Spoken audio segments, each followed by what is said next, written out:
இந்த மிருக வேலை தான் இந்த இண்டஸ்ட்ரியில் செய்துட்ருக்கான். நான் பச்சையாக சொல்லுவேன், நான் யாருக்கும் பயப்பட வேண்டியதில்லை, நான் யாருக்கும் பயந்தவனும் இல்லை, பயப்படவும் மாட்டேன். தப்பு இதை தான் செருப்பாடு அடிப்பேன், கையால் முடியல சொல்லாலே அடித்து அப்படி சாவடிச்சிடுவேன்.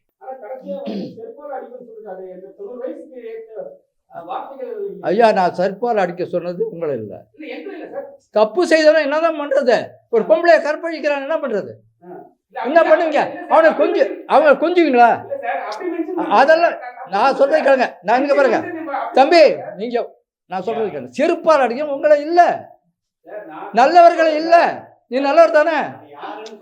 நீங்கள் நல்லவர் தானே? ஐயா சொல்ல தப்பு வந்து தப்புன்னு அடிச்சு கொல்லணும். தப்பு பண்ணுறவன் விடக்கூடாது. நான் சொல்லுவேன், நான் செய்கிறவன், நான் வந்திருக்கேன், கண்டிப்பாக செய்வேன். எனக்கு வயசா யாரை சொல்றது? தனிப்பட்ட உண்மையா சொன்னேன். நான் சொல்றது என்னன்னா, இத்தனை பேர் சாகும்போது ஒருத்தர் தப்பு பண்றான்னா அவனை எப்படி வாழ வைக்கிறது? அதான் பின்ன நீங்க புரிஞ்சுக்கணும் ஐயா, நீங்க புரிஞ்சுக்கணும் ஐயா.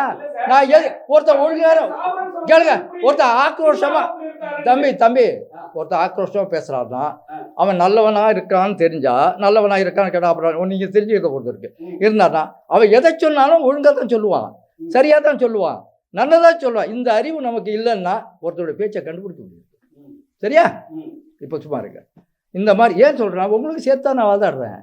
எனக்காக இல்லையா, எனக்கு தேவையில்லை. இல்லை ஐயா, இந்த இண்டஸ்ட்ரி எனக்கு வேணாம். இந்த இண்டஸ்ட்ரி எனக்கு சோறு போட போகிறதில்ல. நான் பணம் சம்பாதிக்க வரல, கொடுக்க வந்திருக்கேன். சாவலான்னு தானே சொல்கிறேன். ஒருத்தர் மட்டும் எப்படி அள்ளிட்டு போகிறது? இத்தனை பேர் உழைப்பு தானே. மொத்தத்தையும் ஒருத்தர் சுட்டிட்டு போனான்னா ஐயா, ஒருத்தர் சுட்டிட்டு போனான்னா இத்தனை பேரும் பட்டினி தானே. இதெல்லாம் தேவையில்லாத கேள்வி. நீங்கள் தான் புரிஞ்சுக்கணும் ஐயா. உங்களுக்கு அறிவு இருந்தால் நீங்கள் புரிஞ்சுக்கங்க. இல்லைங்க, எனக்கு சொல்ல வேண்டாம், நான் பொதுவாக சொல்லிட்டு போடுவேன். நான் ஏன்னா ஒருத்தர் பிடிச்சி சொல்கிறேன். இங்கே பாருங்க, இந்த மாதிரி கேள்விகள் வர்றது உண்டு. ஏன்னா இந்த மாதிரி மனிதர்களால் தான் ஒரு நல்ல காரியம் கூட கெட்டு போகுது.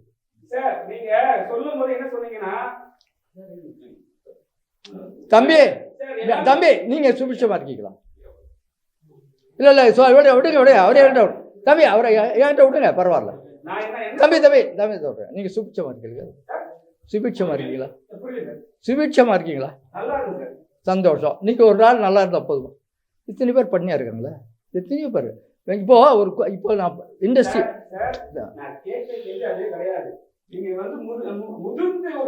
தம்பி, நான் தம்பி தப்பு செய்தவன செருப்பால மட்டும் இல்லை தம்பி, எதால வேணும் அடிக்கலாம். தப்பு ஒரு பெண்ணை சாதாரண நான் சொல்றேன், ஒரு பெண்ணை இந்த படத்தினுடைய கோட்பாடு என்ன தெரியுங்களா? அறிவாலயா கிரியேஷன்ஸ் வழங்கும் முதல் இரவே கடைசி இரவு. தயாரிப்பு கதை, திரைக்கதை, வசனம், பாடல், இயக்கம், கதை.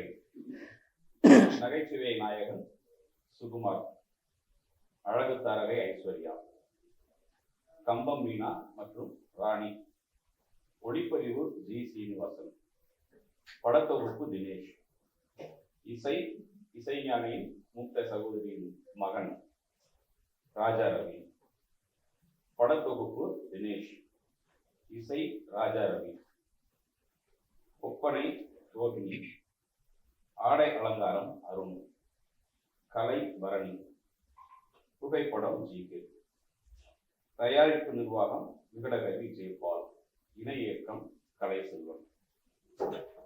முதல் இரவே கடைசி இரவு திரைப்பட தொடக்க நிகழ்ச்சிக்கு வருகை அனைத்து பத்திரிகை ஊடக தோழர்களுக்கும், இந்த திரைப்படத்தில் பணியாற்றும் அனைத்து கலைஞர்களுக்கும் மற்றும் தொழிலாளர்களுக்கும் விகடகவி ஜெயபாலின் அன்பு வணக்கமும் வரவேற்பும். இந்த திரைப்படம் மக்கள் பார்வைக்கு வரும் பொழுது இல்லறத்தின் அருமையை அனைவரும் உணர்வார்கள் என்று கூறி முதன்மையாக இப்படத்தின் நாயகன் சுகுமார் அவர்களை பேச அழைக்கிறேன். பத்திரிகை மற்றும் ஊடக நண்பர்கள் அனைவருக்கும் என்னுடைய அன்பான வணக்கம். உங்கள் வருகைக்கு ரொம்ப நன்றி. ஒரு மகிழ்ச்சிகரமான ஒரு நாள் இன்னைக்கு அப்படின்னு தான் சொல்லணும். ஒரு படத்துடைய தலைப்பு முதல் இரவே கடைசி இரவு அப்படிங்கிற டைட்டிலே உங்களுக்கு கதை சொல்லிடும்னு நினைக்கிறேன். அதில் கேப்ஷனும் இந்த படத்துக்கு யாருமே வந்து மனைவியை அழைத்து வர வேண்டாம் அப்படின்னு போட்டிருக்காங்க. ஓரளவுக்கு நீங்கள் யூகிச்சிருப்பீங்க. இந்த படத்தில் என்ன விசேஷம்னா, நான் வந்து கதையின் நாயகனாவோ இல்லை ஐஸ்வர்யா கதாநாயகியாக நடிக்கிறதோ அதுங்கிறதெல்லாம் தாண்டி ஒரு மிகப்பெரிய சிறப்பு இருக்குது. நம்முடைய நடுநாயகமாக உட்காந்துருக்கக்கூடிய இயக்குனர் தான் கபை அவர்கள். என்னுடைய அப்பா ஸ்தானத்துலேருந்து இந்த படத்தை இயக்குறாங்க. அதாவது இவ்வளோ ஓல்டு ஏஜ்லேயும் எவ்வளோ வோல்டேஜோடு இருக்கார் அப்படின்னு இந்த படத்தை பார்க்கும்போது நீங்கள் உங்களுக்கு புரிஞ்சு போயிடும். என்ன சிறப்புன்னு சொல்கிறேன் அப்படின்னு சொன்னால், 90 வயசில் வந்து ஆக்ஷன் கட் சொல்லக்கூடிய முதல் இயக்குனராகவே வந்து இந்த படத்தை இயக்க போகிறாரு. எங்களுக்கெல்லாம் ரொம்ப எக்ஸைட்டாக இருக்குங்க. இந்த கதை என்ன அப்படிப்பட்டது. இந்த கதை நிறைய பயணித்திருக்கு நிறைய இடங்களில். கடைசியில் என்னிட வந்து பார்க்கும்போது இப்படி ஒரு முகத்தை தான் நான் தேடிட்டு இருந்தேன் அப்படின்னு ஐயா என்கிட்ட வந்து கதை சொல்லும்போது ரொம்ப இன்றைக்கி காலத்துக்கு தகுந்த ஒரு நல்ல ஒரு விஷயத்தை, அதாவது விட்டு கொடுக்கக்கூடிய 2 பேர் தான் கணவன் மனைவியாகவே அதை வந்து வாழ்க்கையை தொடர முடியும் அப்படிங்கிறது தான் எல்லாருமே சொல்கிற கருத்து.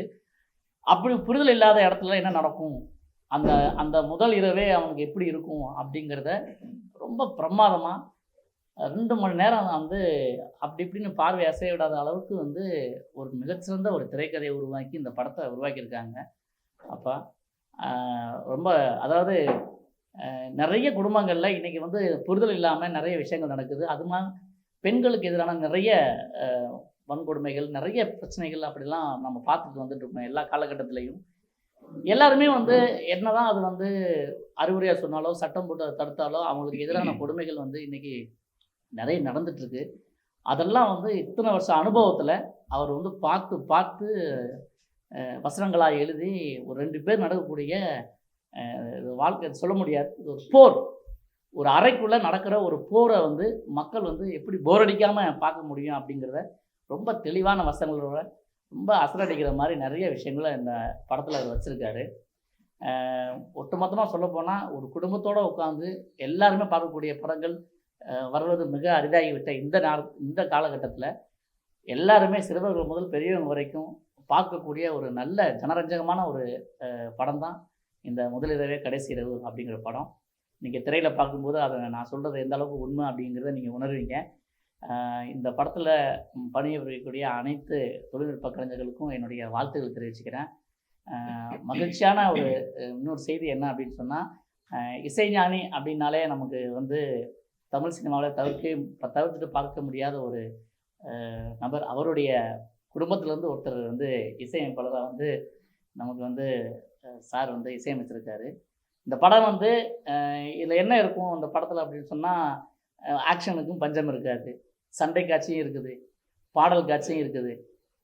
எல்லாருமே ரசிக்கக்கூடிய மாதிரியான ஒரு நல்ல வசனம் உள்ள படமாக இது வந்திருக்குது.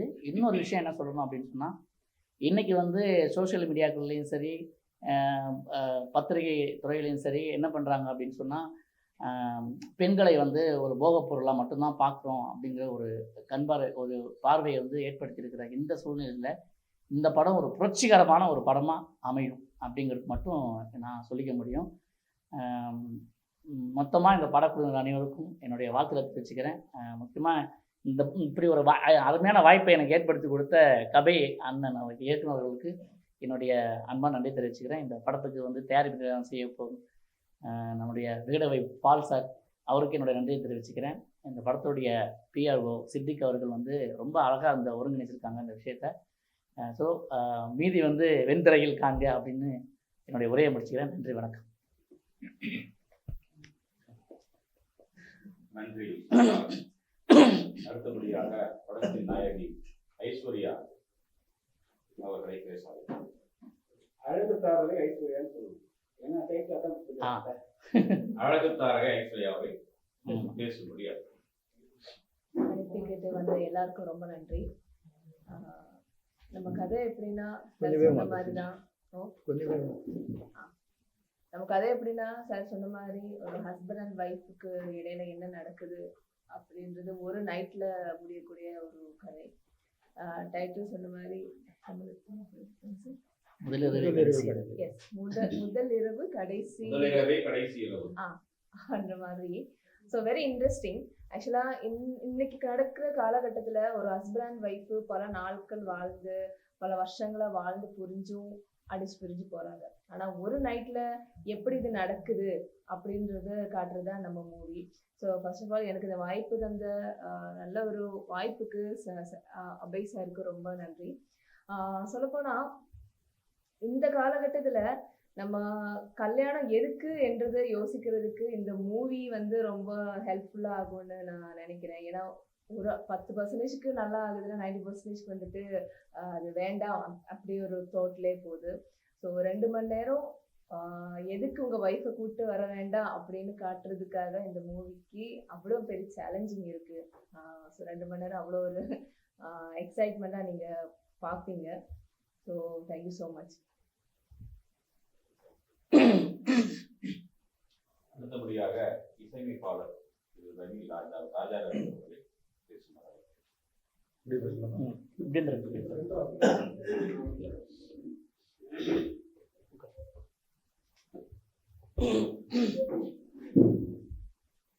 பத்திரிகை துறை மீடியா நண்பர்களுக்கு என்னுடைய பணிவான வணக்கம். முதல்ல இந்த படம் வந்து இந்த படம் ஆக்சுவலாக இந்த வாய்ப்பு வந்து பால் சார், அவர் பத்திரிகை துறை, அவர் மூலமாக கபை சார்கிட்ட ஒரு அறிமுகம் கிடைத்து எனக்கு கிடைச்ச வாய்ப்பு. என் வீட்டு கதவை தட்டிய சந்தர்ப்பம். நம்ம தான் தேடி சான்ஸ் தேடி போவோம், ஆனால் தேடி வந்த வாய்ப்பு இது. அதுக்கு முதல்ல வந்து அவங்க 2 பேருக்கும் கபை அவர்களுக்கும் இயக்குனர் அவர்களுக்கும் தயாரிப்பாளர்களுக்கும் பால் சாருக்கும் என்னோட நன்றியை தெரிவிச்சுக்கிறேன். இந்த கதை சொல்லும்போது ஒரு சின்ன நாட்டை தான் சொன்னார், ரொம்ப அருமையாக இருந்தது. பெண்ணினுடைய போராட்டம்ங்கிறது ஒரு ஒரு மிக நீண்ட நெடிய போராட்டம். இன்னை வரைக்கும் போராட்டம் போய்கிட்டே இருக்கு. ஆண் ரொம்ப சௌக்கியமாக வாழ்ந்துருவான், பெண் இன்னைக்கு வரைக்கும் போராடிக்கிட்டு தான் இருக்கா அப்படிங்கிற மாதிரி ஒரு அமைப்பு தான் இது. அத்தனை பெண்களும், அது 2000 வருஷம் ஆனாலும் 5000 வருஷம் ஆனாலும் பெண்கள் போராடி அவ கேட்க வேண்டிய கேள்வியெல்லாம் இந்த படத்தில் நீங்கள் எதிர்பார்க்கலாம். அத்தனை கேள்விகளுக்கும் உண்டான கேள்வியை ஒவ்வொரு பெண்ணும் கேட்க வேண்டிய கேள்வி தான் அந்த படத்தினுடைய காட்சி அமைப்பாக இருக்கும் அப்படின்னு நான் நினைக்கிறேன். நான் கதை கேட்ட வரையில் எனக்கு அப்படி தோணுது. ஸோ எல்லாருக்கும் மனைவி அழைத்து வர வேண்டாம் போட்டிருக்காங்க, ஆனால் அழைச்சிட்டு வந்தாங்கன்னா அங்கே ஒரு பெரிய கதை நடக்கும்னு நினைக்கிறேன். ஸோ இந்த படம் மிகப்பெரிய வெற்றி அடைய பத்திரிகை துறை உங்களுடைய பேராதரவும் ஒரு பெரிய அன்பும் எங்கள் மேலே செலுத்தி எங்களை வாழ்த்தி நீங்கள் இதை ஒரு பெரிய வெற்றி படமாக மக்களிடம் கொண்டு சேர்க்க வேண்டும் என்று நான் வந்து ரொம்ப பணிவாக கேட்டுக்கிறேன் உங்ககிட்ட. Thank you so much. அடுத்தபடியாக இந்த படப்பிடிப்பு தளத்தை உங்களுக்கு வழங்கிய மொத்த உழைப்புக்கும் உறுதுணையாக இருந்த திரு பிரதாப் அவர்கள் பேசினார்.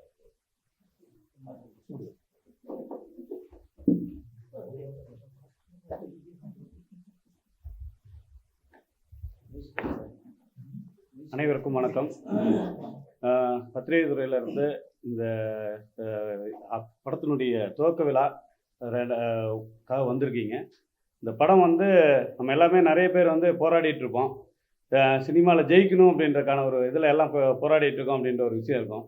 அதுக்கு வந்து என்ன வயசானாலும் எத்தனை வருஷம் ஆனாலும் வயசு ஒரு காரியம் இல்லை, வருடங்கள் காரியம் இல்லைன்றதை வந்து நிரூபிக்கிற மாதிரி 40 வருடங்கள் கழித்தும் இன்றைக்கும் இந்த சினிமாவில் வந்து ஜெயிக்கணும் அப்படிங்கிற ஒரு மோட்டிவோட சினிமாவை வந்து முழுக்க முழுக்க வந்து சினிமாவை ஒரு ஆளுமையாக பார்த்துட்ருக்காரு.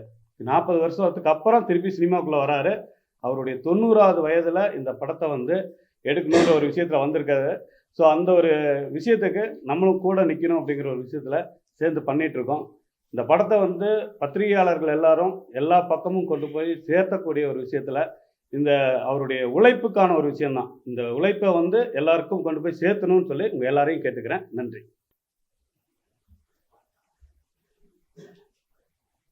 இயக்குனர் ஐயாவை பற்றி குறிப்பாக சொல்லணும்னா 1978 20 நகைச்சுவை நடிகர்களை வைத்து ஹீரோயின் இல்லாமல் B1 போலீஸ் ஸ்டேஷன் என்ற ஒரு திரைப்படத்தை அவர் முடித்திருக்கிறார். அதன் பிறகு 40 ஆண்டுகள் கழித்து இந்த படத்தை தயாரித்து இயக்க வந்திருக்கிறார். வயது காரணம் அல்ல, சிந்தனை மட்டுமே காரணம். சிந்தனை சீற்றம் இருந்தால் எந்த வயதிலும் எதையும் சாதிக்கலாம் என்பதற்கு ஐயா ஒரு சிறந்த உதாரணம்.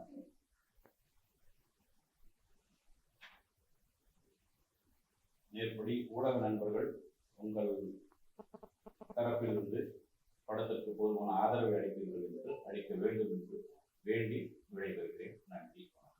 இங்கே வருகை தந்திருக்கும் எனது சொந்த பந்தங்களே, நீங்கள் எல்லோரும் எனது இரத்த உறவோடு சிறையில் இருக்க நண்பர்களே, நடிகர்களே, எல்லா விதமான டெக்னீஷியன்களே, உங்கள் எல்லோருக்கும் என் மனமார்ந்த சிரம் தாழ்ந்த வணக்கம். நான் வாழ்க்கையில் நிறைய பேசியிருக்கேன், ரொம்ப பேசியிருக்கேன்.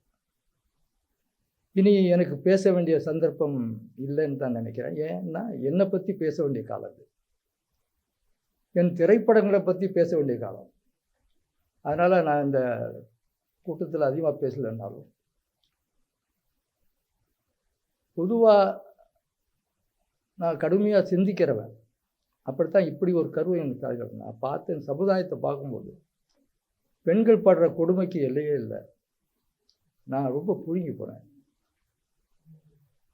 நொந்து போனேன், கண்ணீர் விடக்கூட செய்வேன். இதுக்கெல்லாம் தீர்வு இல்லை. எல்லாம் மனிதர்களாக திரிகிறார்களே தவிர வேஷமிட்டு. ஆனால் உள்ளுக்குள் அவர்களின் நிலை என்னன்னா, மந்தைகளாக இருக்கிறார்கள். ஒருவன் அடிபட்டு கிடந்தால் கூட ஓடி போய் அதை எடுக்கிற அளவுக்கு தூக்குறவங்கள, சரி போலீஸ் நம்மளை கேள்வி கேட்கணும்னு போயிடுறான். ஒரு மிருகம் கூட, ஒரு மிருகம் செத்து கிடந்ததுன்னா அது போகிறதில்ல, கிட்ட போகும், இவன் எட்டி வெட்டிடுவான். அப்படிப்பட்ட ஒரு மிருகங்களுக்குள்ள அற்புதமான ஒரு அறிவு. ஒன்றை சாப்பிடும்போது கூட மிருகங்கள் அடிக்கிறது இல்லை, மிருகங்கள் ஒன்னோட அதிகமான மிருகங்கள் சண்டை போடுறதில்ல. ஆனால் மனிதன் என்ன செய்கிறான், இன்னொருத்தருடைய சாப்பாடு இருந்தும் அடுத்தவுடைய சாப்பாட்டை பறித்து சாப்பிட்றான்.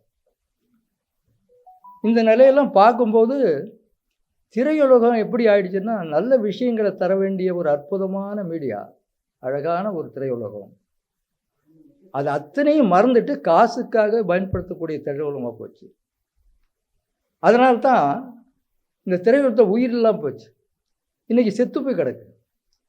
யார் வந்தாலும் காசு சம்பாதிக்கணும்னு தெரியும், ஒரு நல்ல கருத்தை சொல்லணும் அப்படின்னு சொல்லலை. அந்த அளவுக்கு சீர்கேடான நிலையில் இருக்கும்போது தான் நான் 5 வருஷமாக இந்த இண்டஸ்ட்ரியில் சுற்றிக்கிட்டே இருந்தேன். எல்லாம் வயசானவன் நினச்சாலும் தவிர அவங்ககிட்ட ஏதாவது இருக்குமோன்னு நினைக்கவே இல்லை. சரி, வாலிபர்கள்ட்ட இல்லாத அனுபவங்கள் வயசானவங்கள்ட்ட இருக்கும் இல்லையா? அதை ஏன் இவங்க கவனிக்கணும்னா, அவங்களுக்கு தேவையில்லை, அவங்களுக்கு வேண்டிய பணம்.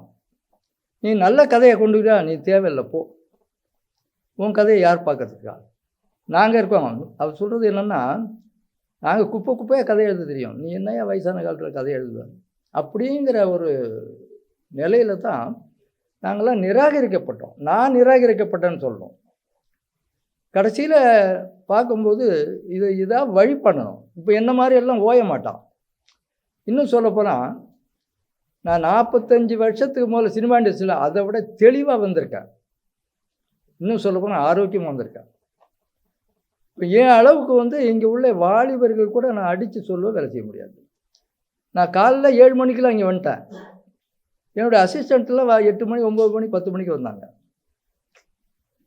எதை சுமந்துக்கிட்டு, இந்த பையை சுமந்துக்கிட்டு, என் பேகை சுமந்துக்கிட்டு, ஒரு பெரிய ஒரு பேனர், இந்த பேனர்லாம் சுமந்துக்கிட்டு ஒரு 25 கிலோலேருந்து வர்றேன் நான். காலைல 5 மணிக்கு எழுந்திரிச்சு பஸ்ஸை பிடிச்சி 1 மணி நேரம் பஸ் இல்லாமல் அப்புறம் இன்னொரு பஸ்ஸை பிடிச்சி அங்கேருந்து இறங்கி இன்னொரு பஸ்ஸை பிடிச்சி சேர்ந்துட்டானுங்க. அதாவது ஒரு மனிதனுக்கு ஒரு நல்ல குறிக்கோள் வேணும், ஒழுக்கம் வேணும். பஞ்சுவாலிட்டியை ஒருத்தர் கீப்பப் பண்ணலன்னா எந்த நேரத்துலையும் இவன் தடுப்பார் கீழே விடுவான்.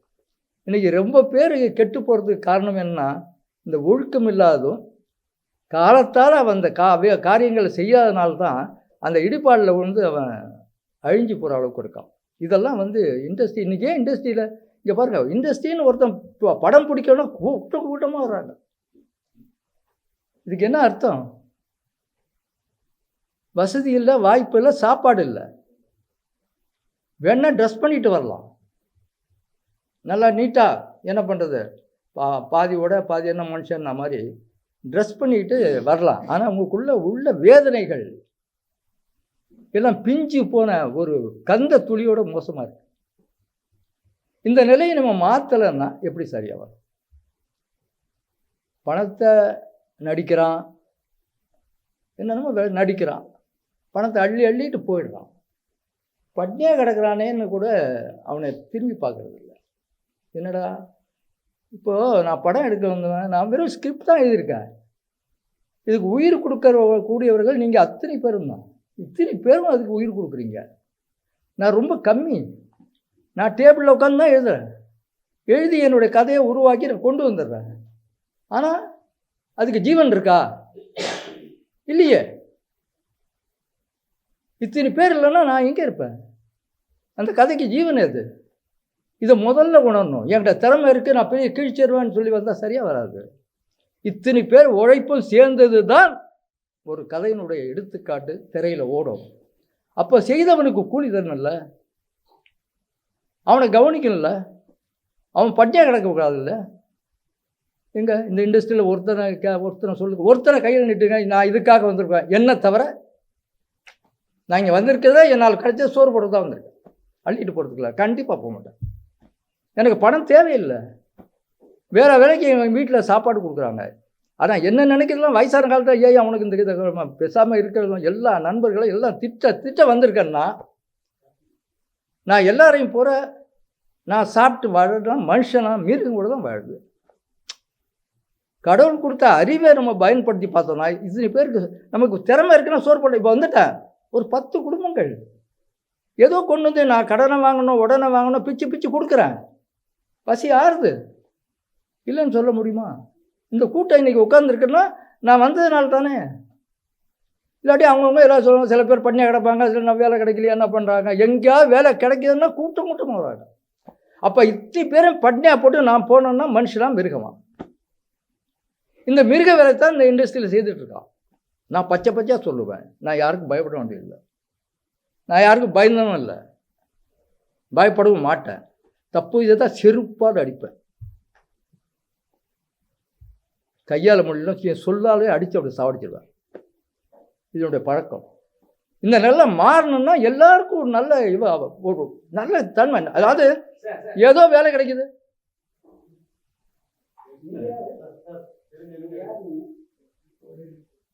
என்ன 90 வயது கடந்து நீங்க அறிவுபூர்வமான விஷயம் சொல்றீங்க. ஆனா கடைசியா செருப்பால் அடிக்கணும்னு சொல்லிருக்காரு. 90 வயசுக்கு வார்த்தைகள். ஐயா, நான் செருப்பால் அடிக்க சொன்னது உங்களை இல்லை. தப்பு செய்தவன் என்னதான் பண்றது? ஒரு பொம்பளைய கற்பழிக்கிறான், என்ன பண்றது? என்ன பண்ணுவீங்க? அவங்க கொஞ்சுவீங்களா? அதெல்லாம் நான் சொல்றது கேளுங்க. நான் இங்க பாருங்க தம்பி, நீங்க நான் சொல்றது கேளுங்க. செருப்பால் அடிக்க உங்களை இல்லை, நல்லவர்களை இல்லை. நீ நல்லவர் தானே? நீங்க நல்லவர் தானே? சொல்ல தப்பு அடிச்சு கொல்லணும். தப்பு பண்றவன் விடக்கூடாது. நான் சொல்லுவேன், நான் செய்கிறவன், நான் வந்திருக்கேன், கண்டிப்பா செய்வேன். எனக்கு வயசா யார சொல்றது? தனிப்பட்ட உண்மையா சொன்னேன். நான் சொல்றது என்னன்னா, இத்தனை பேர் சாகும் போது ஒருத்தர் தப்பு பண்றான்னா அவனை எப்படி வாழ வைக்கிறது? அதான் பின்ன நீங்க புரிஞ்சுக்கணும் ஐயா, நீங்க புரிஞ்சுக்கணும் ஐயா. நான் ஒருத்தர் ஒழுங்கார கேளுங்க. ஒருத்தர் ஆக்ரோஷமா தம்பி ஒருத்தர் ஆக்ரோஷமா பேசுறாருன்னா அவன் நல்லவனா இருக்கான்னு தெரிஞ்சா, நல்லவனா இருக்கான்னு கேட்டா அப்புறம் நீங்க தெரிஞ்சுக்கிற பொறுத்து இருக்கு. இருந்தாருன்னா அவன் எதை சொன்னாலும் ஒழுங்கா தான் சொல்லுவான், சரியா தான் சொல்லுவான், நல்லதா சொல்லுவான். இந்த அறிவு நமக்கு இல்லைன்னா ஒருத்தருடைய பேச்சை கண்டுபிடிக்க முடியும். சரியா? இப்போ சும்மா இருக்க. இந்த மாதிரி ஏன் சொல்றேன், உங்களுக்கு சேர்த்தா நான் வாதாடுறேன். எனக்காக இல்லையா, எனக்கு தேவையில்லை. இந்த ஐயா, இந்த இண்டஸ்ட்ரி எனக்கு வேணாம். இந்த இண்டஸ்ட்ரி எனக்கு சோறு போட போறதில்ல. நான் பணம் சம்பாதிக்க வரல, கொடுக்க வந்திருக்கேன். சாவலான்னு தானே சொல்றேன். ஒருத்தன் மட்டும் எப்படி அள்ளிட்டு போடுறது? இத்தனை பேர் உழைப்பு தானே. மொத்தத்தையும் ஒருத்தர் சுட்டிட்டு போனான்னா, ஐயா ஒருத்தர் சுட்டிட்டு போனான்னா இத்தனை பேரும் பட்டினி தானே. இதெல்லாம் தேவையில்லாத கேள்வி. நீங்க தான் புரிஞ்சுக்கணும். ஐயா, உங்களுக்கு அறிவு இருந்தா நீங்க புரிஞ்சுக்கங்க. இல்லைங்க, எனக்கு சொல்ல வேண்டாம். நான் பொதுவாக சொல்லிட்டு போடுவேன். நான் ஏன்னா ஒருத்தர் பிடிச்சி சொல்றேன். இங்க பாருங்க, இந்த மாதிரி கேள்விகள் வர்றது உண்டு. ஏன்னா இந்த மாதிரி மனிதர்களால் தான் ஒரு நல்ல காரியம் கூட கெட்டு போகுது. சார் நீங்க சொல்லும் போது என்ன சொன்னீங்கன்னா தம்பி சார் எல்லாமே- தம்பி நீங்கள் சுபிட்சமாக இருக்கீங்களா?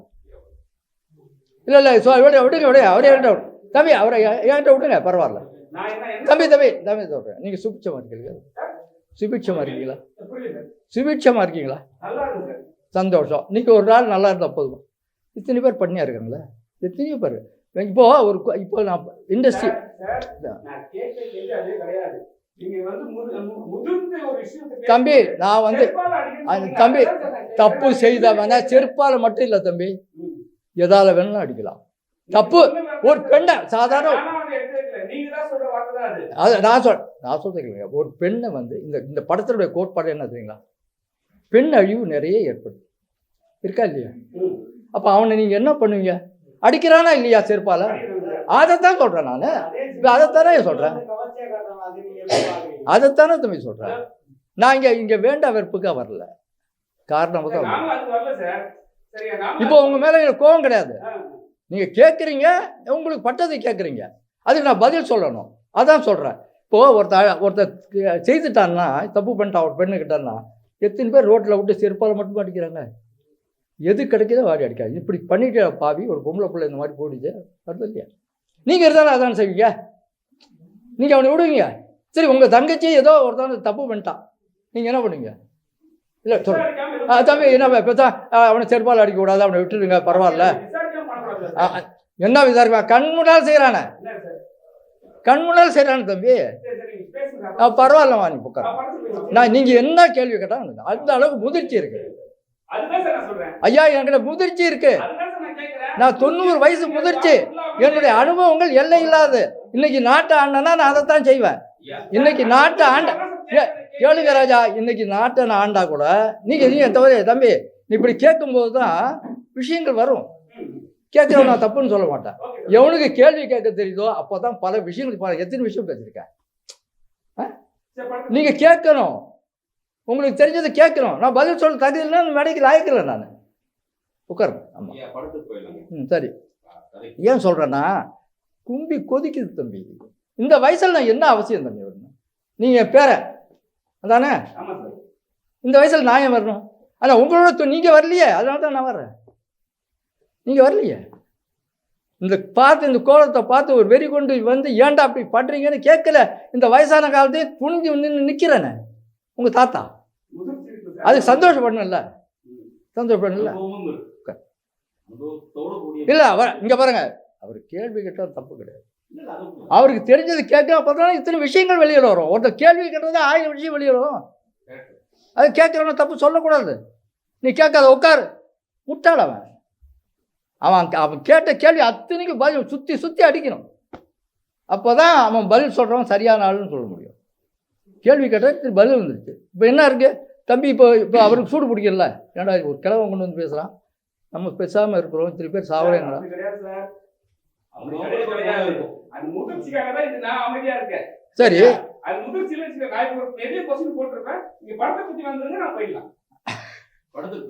சரி, சரி உட்காருங்க. நான் தாத்தா உட்காருக்கடா. சரி. அதனால் எனக்கு எல்லாரும் சொந்தம். நான் பெற்றது 8, ஆனால் நான் பெறாதது எவ்வளோ தெரியுங்களா? 800 கோடி மக்கள். இத்தனையை பற்றியும் சிந்திக்கிறேன், தினம் சிந்திக்கிறேன். ஏன்டா இந்த மக்கள் வாழலை? இதுக்கெல்லாம் காரணம் அரசியல்வாதியோட, எதுக்குமே லாய்க்கில்லாத அரசியல்வாதிகள். நான் என்ன மாதிரி அரசியல்வாதியை கோட்டை பிச்சை எடுத்தால் எவனும் இருக்க முடியாது. என் நூல்கள்லாம் நீங்கள் படிக்கலை, ஒரு கால் கிடச்சிதா படித்து பாருங்க. அப்போ உங்களுக்கு உங்களை அறியாமல் உங்கள் நிரம்பெல்லாம் சூடு ஏறிடும். ஆஹா, இப்படிலாம் இருக்கான்னு சொல்லி அந்த மாதிரிலாம் இருக்குது. நீங்களும் இந்த மாதிரி விஷயங்களை சிந்திங்க. ஒருத்தர் பட்னியாக கிடக்கிறான்னா ஏன் கிடக்கிறான்? அவனுக்கு சோறு போட்டுவேன். அதாவது ஈகை என்பது இல்லாத போதும் கொடுப்பது, இருப்பதில் கொடுப்பது. ஒரு பிளேட் தான் எனக்கு சாப்பாடு, எனக்கு முன்னாரு இல்லைன்னு சொல்லாத. இருக்கல கொஞ்சம் கொடுப்பா, அவன் பாதி 6 ரூபா. உங்களுடைய சமுதாய கோபங்கள் எல்லாம் உங்க படத்துல வெளியே வந்துடும். எல்லாம் இப்ப அர்த்தம் போகுது, 1 2 வரப்போகுது. ஆமா, வரப்போகுது. தம்பி சொல்லல, இல்ல தம்பியை வந்து சமாதானப்படுத்த என்னோட கடமை. இளரத்தம் இல்லையா? சார். நீங்க அங்க ஆசீர்வாதம் போதும் சார். நீங்க படத்துல வாங்க சார். இன்னும் பாருங்க. அதாம்மா படங்கிறது இதுக்கு எடுத்தாங்க அந்த பொம்பளை பிள்ளைங்க இதை பாருங்க என் பேத்தி. சரி ஓகே சார். காதல் சுகுமாரா இருந்தவரை ஏன் சார் நகைச்சுவை நாயகனா மாத்துனீங்க? அது நான் அவருக்குள்ள இருக்க அவருக்குள்ள நகைச்சுவை இருக்க அவர் வெளியே, அதாவது தம்பி அவர் வெளியே வர தெரியல, நான் இழுத்து கொண்டு வர்றேன் தப்பா. ஏன்னா இது மாதிரி முதிர்ச்சியா இதை அதாவது 250 படம் நடிச்சேன்னு சொல்ல எனக்கு தெரியல ஐயா. இவர் பேரும் தெரியல, யாருன்னு தெரியல. ஆனா இந்த ஒரு படத்தில் நடிக்கும் போது ஊர்வலம் தெரியும். தெரியுமா இல்லையா? சரியா சொல்லுங்க. நகைச்சுவை நாயகன் எதிர்பார்த்தது அவருக்குள்ள இருக்கு, நகைச்சுவை இருக்கு. இந்த அம்மாக்குள்ள அழகு கொட்டி கிடக்கு. நான் சொல்லக்கூடாது, அழகு தாரைன்னு சொல்லக்கூடாது. ஆமா இருக்குல்ல. அவரோட ஆனா இப்ப இருக்கிற இயக்குனர்லாம் ஒரு புது ஆக்டர், புது ஹீரோ ஹீரோயினை எடுத்துன்னு வந்தா அவங்க எதுவுமே டைட்டில் வைக்காம ஒரு பேர் மட்டும் வச்சிருக்காங்க. நீங்க இது மாதிரி நகைச்சுவை நாயகன், அழகு தாரைகள் வைக்கிறீங்க. அந்த காலத்துல வச்ச பேர்ல அப்படிதான் வைப்பாங்க. ஒரு புது ஆக்டர் வந்தாங்கன்னா அவங்க பேருக்கு மேல ஒரு டைட்டில் ஒன்று வச்சிருவாங்க. இப்ப கேக்குறீங்கல்ல, இது விளம்பரம் தானே உங்களுக்கு? இல்ல சார், ஏன் இப்ப வர இயக்குனர்லாம் பண்றது கிடையாது?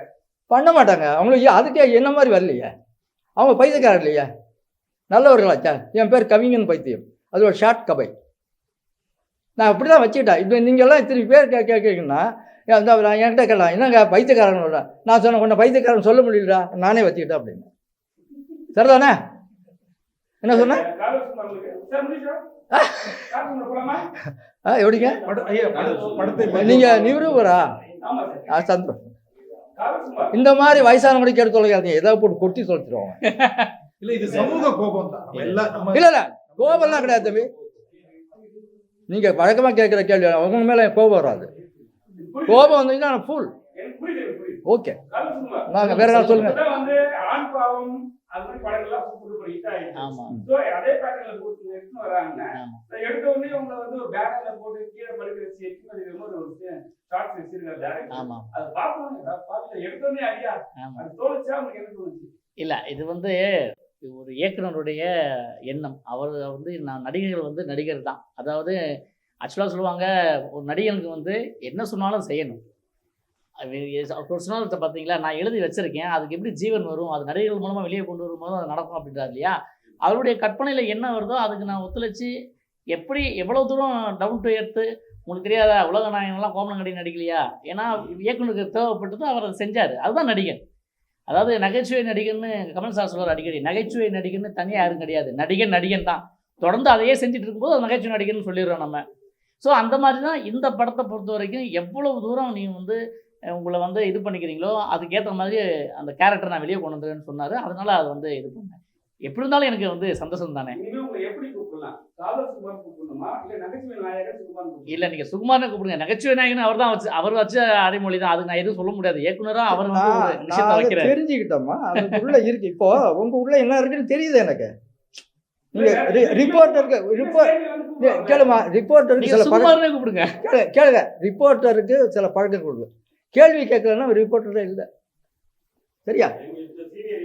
அதனால நீங்க கேள்வி கேட்டு நியாயம்.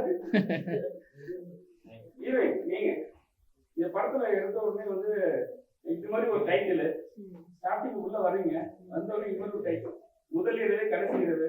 அது டேரக்டர் உங்ககிட்ட கதை சொல்லும் போது என்ன சொன்னாரு, நீங்க என்ன ஃபீல் பண்ணீங்க? அதான் ஒரு ஹஸ்பண்ட் அண்ட் ஒய்ஃபுக்குள்ள அண்டர்ஸ்டாண்டிங் தான் அந்த ஸ்டோரி ஃபுல்லா போயிட்டு இருக்குது. ஒரு நாள்ல எல்லாமே பிரிஞ்சிட முடியுமா? இப்போ நம்ம எப்பவுமே ஒரு நாள்ல ஹஸ்பண்ட் அண்ட் ஒய்ஃப் பிரிய மாட்டாங்கன்னு நான் நம்புறேன். என்னோட ஒரு வியூ பாயிண்ட்ல போய் ஒரு 3 மாசம் 6 மாசம் போட்ட ஒரு 10 வருஷம் சேர்ந்து வாழ்ந்தோம். அப்போ கூட அண்டர்ஸ்டாண்டிங் வர மாதிரி தான் தெரியுறாங்க. ஆனா ஒரு நைட்ல ஏன் பிரியுறாங்க, எதுக்காக பிரியுறாங்க? ஸோ இந்த காலத்துல பொண்ணுங்க என்னதான் எக்ஸ்பெக்ட் பண்றாங்க ஒரு ஹஸ்பண்ட் கிட்ட, இல்ல ஒரு ஹஸ்பண்ட் என்னதான் எக்ஸ்பெக்ட் பண்றாங்க அப்படின்னு ஒரு நைட்ல அதான் கடைசி இரவு அப்படின்னு சொல்லிக்கிறது. கல்யாண வாழ்க்கையை ஒரே நாள்ல எக்ஸ்பீரியன்ஸ் பண்ணி முடிக்கிறது தான் இந்த ஸ்டோரியில அவுட்லைன். இந்த டைட்டில் ஓகே. மேல பாத்தீங்கன்னா உங்க மனைவி அழைத்து வர வேண்டாம் போட்டுருக்காங்க. பெண்களுக்கு பெண்களே சப்போர்ட் பண்ணாத மாதிரி இருக்கு. இது எப்படி இருக்கு? அது நான் சப்போர்ட் பண்ணல. ஏன்னா அது நிறைய பொண்ணுங்க வந்து பார்க்க வேண்டிய ஒரு மூவி மாதிரி தான் இது. அதான் சொன்னேன்ல, என்ன அண்டர்ஸ்டாண்டிங், எதனால பிரியிறோம், என்ன காரணத்துக்காக தான் 10 ரீசன்ஸ் இருக்கும். அந்த 10 ரீசனுமா இதை நம்ம காட்டுறோம், 10 ரீசன்ஸ் இல்லாம வேற என்னதான் புதுசா ரீசனால ஒரு நாள்ல நம்ம பிரிய போறோம்ன்ற காட்டுறதுக்காக இந்த மூவி எல்லாரும் வந்து பார்க்கணும், எல்லா பொண்ணுங்களுக்கும் பார்க்கணும். இந்த ரீசனாலதான் நம்ம பிரிய போறோமா, இல்ல இந்த ரீசனால நம்ம சேர்ந்து வாழ போறோமா, இந்த முடிவு எடுக்க வேண்டியது பொண்ணுங்க. நீங்க வந்து பாருங்க. ரொம்ப நாள் அப்புறம் ஹீரோவா நடிக்கிறீங்க, இந்த அடுத்த கட்டத்துல நகைச்சுவை போவீங்களா இல்லை ஹீரோ போவீங்களா? இல்லை ஐயாவோட அறிவுரை என்னன்னா, எந்த காலகட்டத்திலையுமே நகைச்சுவை அப்படிங்கிற விஷயத்த விட்டுறவே கூடாது. ஏன்னா நம்ம வந்து ஹீரோவாக பண்ணுறதுக்குன்னு நிறைய பேர் இருக்காங்க. இங்கே வந்து ஹீரோ அப்படிங்கிற ஒரு யார் சொல்லணும் அப்படின்னு சொன்னால், இது ஒரு கதையோடைய நாயகனாக தான் இருக்கேன். ஒழிய ஹீரோ அப்படின்னா முதல் ஷோவில் யாருக்கெல்லாம் தியேட்டர் ஃபுல்லாகுதோ அவங்க மட்டும் தான் ஹீரோ. நான் ஹீரோன்னு எடுத்தோன்னா ஹீரோலாம் சொல்லிக்க முடியாது. அந்த மாதிரி ஹீரோக்கள் இருக்கிற இடத்துல நாமெல்லாம் ஒரு கதை நாயகர்களாக தான் வந்திருக்கோம், ஒரு கதை மாந்தர்களாக மட்டும்தான் வர்றோம். ஆனால் என்றைக்குமே நீங்கள் நகைச்சுவை விட்டுறக்கூடாது அப்படின்னு சொல்லி தான் அந்த பட்டமே உங்களுக்கு வச்சேன் அப்படின்னு சொன்னார். அதனால் இதுதான் நான் என் வேலை, தொழில் நடிக்கிறது. அது எதுவாக தான் நடிப்பேன், அவ்வளோதான். எழுதி வச்சுக்கிற ஒரு இதுக்கு நம்ம ஜீவன் கொடுக்குறோம், நம்மளால என்ன பண்ண முடியுதோ. Okay, thank you so much. நன்றி. Thank you so much. நன்றி.